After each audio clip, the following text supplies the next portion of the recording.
ہمارے نبی محمد رسول اللہ صلی اللہ علیہ وسلم آپ کی زندگی کے اندر مشکلات ہی مشکلات تھیں.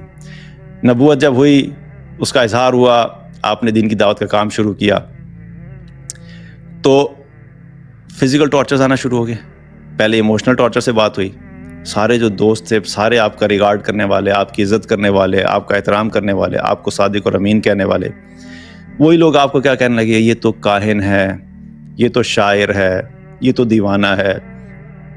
اب آپ کو ایسی باتیں کر کر کے کیا ایموشنل ٹارچر دینا شروع کیا. آپ کو غم پہنچتا تھا. ایسا نہیں ہے، ہمیں یوں محسوس ہوتا ہے نا کہ شاید اللہ کے نبی صلی اللہ علیہ وسلم یہ ساری باتیں سنتے تھے تو آپ کو تو کوئی فرق ہی نہیں پڑتا. آپ کو فرق پڑتا تھا. آپ کئی دفعہ آ کے حضرت خدیجہ رضی اللہ عنہا کے ساتھ ڈسکشنز بھی کیا کرتے تھے. یہاں تک کہ جب وحی والی کیفیت ہوئی تھی تو وہاں پر بھی آپ کو خوف کی کیفیت محسوس ہوئی تھی. آپ خوف کی کیفیت میں جب جبریل علیہ السلام سے ملے تھے تو ملنے کے بعد آپ خوف کی کیفیت میں گھر واپس آئے تھے. تو آپ کے اندر بھی ایموشنز تھے، آپ کو بھی باتیں بری لگتی تھیں، لیکن آپ نے ان مشکلات کو برداشت کیا. پھر ایموشنل ٹارچر سے بڑھ کے بات آگے آپ فزیکل ٹارچر پہ چلی گئی. بیت اللہ میں نماز پڑھ رہے ہیں، سجدے میں گئے ہیں تو ظالموں نے جو کفار مکہ تھے انہوں نے لا کے کیا اونٹ کی اوجڑی آپ صلی اللہ علیہ وسلم کے اوپر ڈال دی. اب آپ اٹھ نہیں پا رہے ہیں.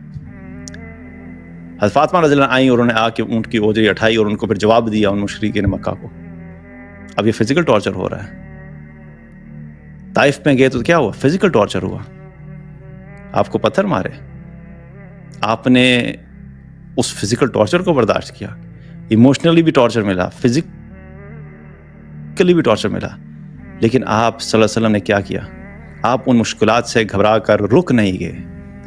عام الحزن جو ہے، جو غم کا سال ہے، اس سال کے اندر آپ بہت ڈاؤن تھے. آپ نے کچھ عرصے کے لیے گھر سے باہر نکلنا کم کر دیا تھا، غیر ضروری طور پہ. میرا سینس کہ نمازیں وغیرہ تو تھی لیکن ویسے ملنا ملانا، لوگوں سے بات چیت کرنا زیادہ آپ نے کم کر دیا تھا. صحابہ کہتے ہیں کہ ہم جب آپ سے نے بہت کم کر دیا اور ہم نے آپ کو مسکراتے بھی بہت کم دیکھا ان دنوں میں. عام روٹین میں آپ کی کیفیت کیا تھی؟ آپ بہت زیادہ مسکرانے والے تھے. لیکن اس سچویشن میں کیا ہوا؟ آپ ڈاؤن ہوئے. اور اس سال کو آپ نے کہا کہ میرے لیے غم کا سال ہے، جس میں خدیجہ رضی اللہ عنہا اور آپ کے چچا کا انتقال ہوا. تو کبھی کبھی اس سے کیا پتہ لگتا ہے؟ کبھی کبھی زندگی میں کوئی ایسا دن آ سکتا ہے، کوئی ایسا ویک آ سکتا ہے، کوئی ایسا سال آ سکتا ہے، اور کبھی کبھی کچھ ایسے کئی سال آ سکتے ہیں جو انسان کے لیے بڑی آزمائش کے ہوتے ہیں. اب ذرا ہم ان تمام واقعات کو ذرا دیکھیں تو ہر جگہ پہ ہمیں ٹائم ڈیوریشن مختلف نظر آئے گی. یونس علیہ السلام کا ٹائم ڈیوریشن ہمیں سب سے کم نظر آتا ہے، مچھلی کے پیٹ میں تھوڑا عرصہ رہے. اس کے بعد بنی اسرائیل جنریشنز جو ہیں انہوں نے سفر کیا. اس کے بعد اگر ہم یعقوب علیہ السلام اور یوسف علیہ السلام پہ آئے تو 28 سال کا عرصہ نظر آتا ہے آزمائش کا. اور پھر ہم ایوب علیہ السلام کے اوپر آئیں تو 18 سال کا عرصہ نظر آتا ہے ہمیں آزمائش کا. اور رسول اللہ صلی اللہ علیہ وسلم کی زندگی کی طرف آئیں تو وہ سمجھیں کہ آپ 23 سال کے 23 سال ہی آپ کے لیے مشکل تھے. آپ نے ہر سچویشن میں ڈیفرنٹ قسم کے چیلنجز کو فیس کیا. تو یہ زندگی میں مشکلات آئیں گی. اصل بات کیا ہے؟ ہم نے مایوس نہیں ہونا اور ہمیں کچھ سولوشنز کے اوپر کام کرنا ہے. صرف چند باتیں مینشن کر کے پھر آج کا ختم کرتے ہیں. اصل بات کیا ہے کہ سچویشن کو ہینڈل کرنا سیکھ جائیں تو اس سچویشن سے جو ہے نا نکلنا آسان ہو جاتا ہے. چند باتیں اپنے ذہن میں رکھیں ایز اے اسٹریٹجی کہ جب بھی مشکلات ہیں تو ہم کیا کر سکتے ہیں. پہلی بات تو یاد رکھیں کہ 2 چیزوں میں اپنے آپ کو کلیئر کریں. زندگی کے اندر کچھ ایسی مشکلات ہوتی ہیں، پرابلمز ہوتی ہیں جن کا سولوشن آپ کے پاس ہوتا ہے. مثال کے طور پہ اگر آپ نے کسی سے ادھار لیا تھا اور اب وہ شخص آپ سے ادھار واپس مانگ رہا ہے اور آپ کو بار بار کہہ رہا ہے کہ نہیں تم نے اتنے ٹائم پہ کہا تھا واپس کرنا ہے، واپس کرو واپس کرو واپس کرو. آپ کے پیسے پڑے ہوئے ہیں لیکن آپ نے کہا تھا کہ ابھی نہیں دیتا، میں کہیں اور سے خرچ کروں گا، کہیں اور سے ارینج کر کے دوں گا. لیکن اب پریشر اتنا زیادہ آ گیا ہے کہ آپ کی زندگی اجیرن ہو گئی ہے. اب آپ کا کیا کام ہے؟ آپ کے پاس سولوشن ہے، پیسے پڑے ہوئے ہیں، پیسے دے کے اپنی زندگی کو سکون میں لے کر. کچھ ایسی لائف میں سچویشن ہوتی ہیں جہاں پہ آپ کے پاس سولوشن ہوتا ہے، آپ کو ڈیسیژن لینا پڑتا ہے، مشکل ڈیسیژن ہوتا ہے لیکن بہرحال سولوشن اویلیبل ہوتا ہے. وہاں پر تو ہمیں پہلا کام یہ کرنا ہے کہ جو اویلیبل ہے اس کو فوراً کریں، اپنے اوپر سے آف لوڈ کریں اس پریشر کو جس کو آپ کر سکتے ہیں، اس کو ڈیلے نہیں کریں. دوسری سچویشن جہاں پہ ہمارے پاس پرابلم کا سولوشن نہیں ہوتا، مثال کے طور پہ اسی ایگزامپل کو لے لیں کہ اگر آپ جو ہے وہ وہ آپ سے پیسے واپس مانگ رہا ہے لیکن واپس ہے ہی نہیں پیسے دینے کے لیے، اس کی جتنی اماؤنٹ ہے وہ آپ کے پاس ہے ہی نہیں. ایک تو ہے کہ جن کی نیتوں میں فطور ہوتا ہے، جو دینا ہی نہیں چاہتے، میں یہ بتا دوں ان لوگوں میں مت شامل ہوئے گا. واللہ جو انسان کسی کا 1 روپیہ بھی دنیا میں لے گا، قیامت والے دن اس 1 روپے کے بدلے میں اس کو اپنی نیکیاں دینی پڑیں گی.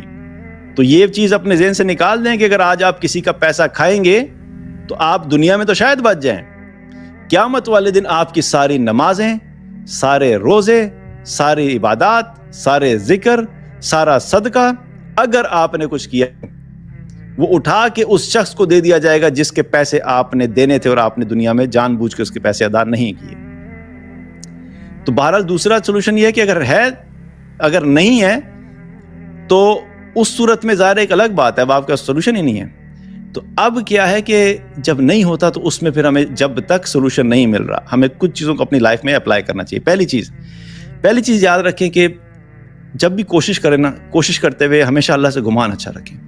حدیث میں آتا ہے اللہ کے نبی صلی اللہ علیہ وسلم نے فرمایا کہ اللہ تعالیٰ فرماتا ہے کہ میں اپنے بندے کے گمان کے مطابق ہوں اور میں اس کے ساتھ ویسا ہی معاملہ کرتا ہوں جیسا مجھ سے وہ گمان رکھتا ہے.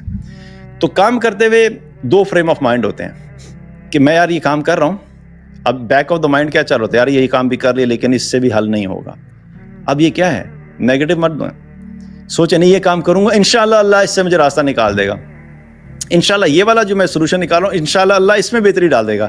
ہمیشہ گمان اچھا رکھیں، ہونا نہ ہونا بعد کی بات ہے، اپلائی کرتے ہوئے اللہ سے گمان اچھا رکھیں. یہ پہلی چیز بڑی امپورٹنٹ ہے اپنی لائف میں. دوسری چیز کیا ہے کہ جب تک آپ اس مشکل سے نکل نہیں رہے، یہ یقین رکھیں، اپنے آپ کو ریمائنڈ کراتے رہیں کہ اسی میں انشاءاللہ خیر ہے. جب تک نہیں ہو رہا اللہ کی طرف سے یہی بہتری ہے، ابھی نہیں ہو رہا اسی لیے یہ بہتری ہے. اللہ تعالیٰ نے قرآن میں کیا فرمایا؟ وَعَسَىٰ أَن تَكْرَهُوا شَيْئًا وَهُوَ خَيْرٌ لَكُمْ وَعَسَىٰ أَن تُحِبُّوا شَيْئًا وَهُوَ شَرٌّ لَكُمْ وَاللَّهُ يَعْلَمُ وَأَنتُمْ لَا تَعْلَمُونَ. این ممکن ہے کہ تمہیں کوئی چیز جو ہے وہ بری لگ رہی ہو لیکن وہ تمہارے لیے بہتر ہے، اور این ممکن ہے کہ کوئی چیز تمہیں بہتر لگ رہی ہے لیکن وہ تمہارے لیے بری ہے.